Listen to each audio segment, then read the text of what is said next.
পছন্দ না আমার মেয়ে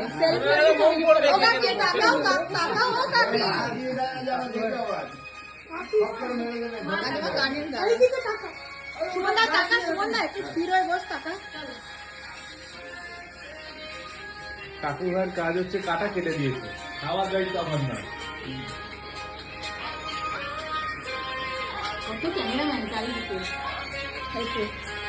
এবার সবার সাথে টমেটো বসিয়ে দাও।